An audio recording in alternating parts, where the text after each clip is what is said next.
Olá, tudo bem? Para essa questão aqui, a gente vai ter uma situação de uma associação de blocos e a gente vai ter que descobrir qual é a força de tração nesse fio. Quando você tem uma situação de associação de blocos, não tem segredo, é sempre a mesma coisa, que é sempre fazer o sisteminha com as forças resultantes em cada bloco. Não tem uma maneira super fácil, mas também não tem uma maneira super difícil. É sempre a mesma coisa se repetindo igualmente em todos os casos. Então, a única coisa que você precisa se atentar, né, analisar no enunciado é se existe atrito, quais são as forças que estão atuando, se o corpo vai estar em equilíbrio, se vai estar acelerado. Isso tudo que vai poder variar, mas de resto continua sempre com a mesma análise. Quando a gente tem dois blocos ou mais blocos, né, que eles estão interligados por um mesmo fio, significa que eles vão se mover juntamente. Afinal, se esse bloco aqui puxa para baixo, esse bloco aqui vem para a direita. Então, da mesma forma que o bloco B se move para baixo, o bloco A se move para a direita e assim por adiante. Então, o que você tem que entender é o quê? Que a aceleração, o Azinho, a aceleração desses dois blocos ou mais, né, será sempre a mesma quando eles fizerem parte de um mesmo sistema, assim, que eles estiverem ligados e eles tiverem alguma relação entre eles, a aceleração é a mesma. Quando a gente tem uma mesma corda, quando o fio é o mesmo, quando existe, né, esse fio ligando dois blocos, a tração nele será sempre a mesma. Isso é mais uma propriedade dos fios mesmo, que a gente diz que a tensão aplicada em um ponto a um determinado fio, ela se transmite em toda a sua extensão. Então, a gente tem aqui que a tração que o bloco B faz nesse fio vai ser a mesma tração que vai ser transmitida aqui para o A.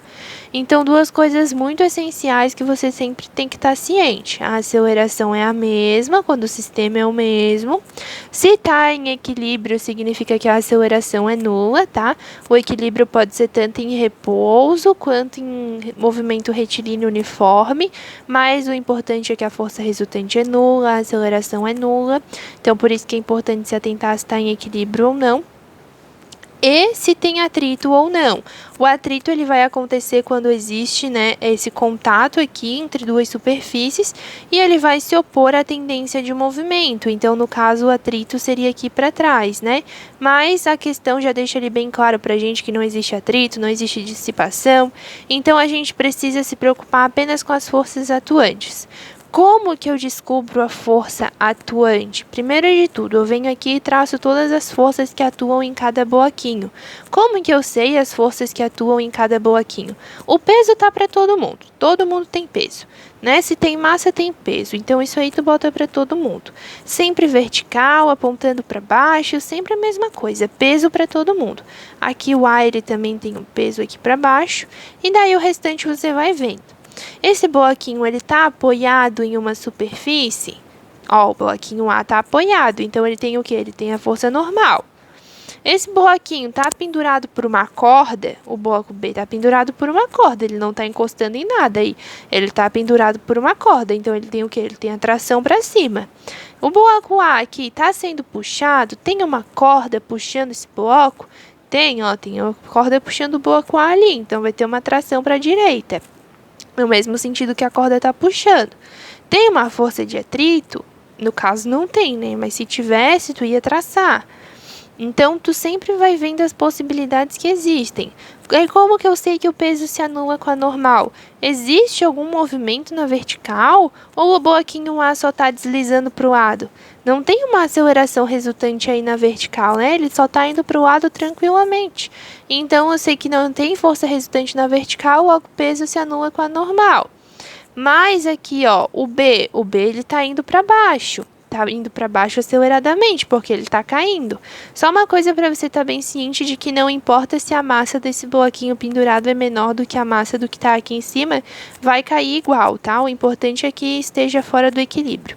A força resultante está apontando para sempre para onde está acelerando. Se esse bloquinho B aqui está acelerando para baixo, isso significa que a força resultante do bloco B está para baixo. Se o bloquinho A está acelerando aqui para o lado, né? Se ele está vindo aceleradamente, está sendo puxado aqui para o lado, então significa que a força resultante do bloco A está para o lado. A força resultante é dada pela soma vetorial de todas as forças que são aplicadas. Então, aqui, eu tenho o peso e tenho a tração sendo aplicadas no bloco B. Eles estão em sentidos opostos, então a soma vetorial é dada pela subtração dessas forças. Aqui no bloco A eu tenho o quê? Tenho o peso e normal que já se anularam, né? Pela soma vetorial aí, como eles estão em sentidos opostos, né? Se subtrairiam, como tem o mesmo valor, uma subtração de dois valores iguais gera uma resultante nula na vertical. Na horizontal eu tenho a tração atuando, então a força resultante vai ser igual à tração, porque ela é a única força que está ali. Força de atrito não existe, né? Então, você vai traçando a força resultante a partir disso. Você olha as forças que estão atuando aqui, né? Pelas perguntinhas ali que você faz. Está encostando, está sendo puxado, tem atrito, não tem, o que está acontecendo? Então, você considera essas forças todas e a partir da interação entre elas, você elabora a sua força resultante. A força resultante aqui, ó, por exemplo, vamos começar no A, força resultante em cada bloco. Aqui, peso se anulou com a normal, então só sobrou como força resultante a tração. Se a tração está para cá, a força resultante também está para cá. Então, eu venho aqui igual. Força resultante é igual a tração.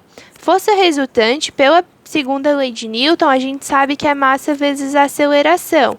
Venho aqui e substituo. Força resultante em A igual a massa de A vezes aceleração dividido pela tração. Massa de A vezes aceleração igual a tração. Isso aí. Massa de A é 80, a aceleração é A e a tração é T que a gente quer descobrir. Aí eu venho aqui e faço para o bloco B. Tem essas duas forças aqui em sentidos contrários, então a soma vetorial, que é a que gera a força resultante, é a subtração dos dois valores, afinal eles estão em sentidos opostos. Venho aqui e faço. Força resultante é igual a peso menos tração. Força resultante é massa vezes aceleração, então fica a massa de B vezes a aceleração é igual a massa de B vezes a gravidade menos a tração. Massa, 20 vezes a aceleração é igual a 20 vezes 10, que a gravidade é 10 menos a tração. Passa a tração para cá, passo 20 vezes A para cá. Tração é igual a 20 vezes 10 menos 20 vezes A. Uma coisa que eu optei aqui foi fazer o quê? Eu peguei esse valor de tração, e como tração é igual a tração, eu igualei, ó, 80 vezes A daqui, 20 vezes 10 menos 20 vezes A daqui. Venho aqui e faço 80 vezes A igual a 20 vezes 10 menos 20 vezes A. Passo 20 vezes A para cá, 80 vezes A mais 20 vezes A é igual a 200, né? 20 vezes 10 dá 200. 80 vezes A mais 20 vezes A dá 100 vezes A, igual a 200. Passo 100 dividindo, 200 por 100 dá 2 metros por segundo. Depois eu venho aqui e substituir, né? Se a tração é 80 vezes a aceleração e a aceleração é 2, então a tração é 160 newtons. Você também poderia ter substituído aqui, ó. Tração é igual a 200 menos 2 vezes 2, 20 vezes 2, né? Dá 40. 200 menos 40 dá 160 newtons. E assim você tem a mesma tração. Mas, a partir, né, da relação aqui, você pode fazer substituição como você preferir, pode isolar a aceleração, isso aí fica ao seu critério. O importante é que você sempre tenha a percepção dessa associação de blocos aqui, ó, é sempre a mesma coisa. Você sempre só precisa traçar as forças, traça as forças, identifica as forças que estão atuando, traça a força resultante, vê para onde ela está, né, para onde esse bloco está acelerando, e a partir disso você faz ali esse esqueminha com as forças resultantes, descobre a aceleração, descobre a tração, e daí você já tem o resultado, tá bem?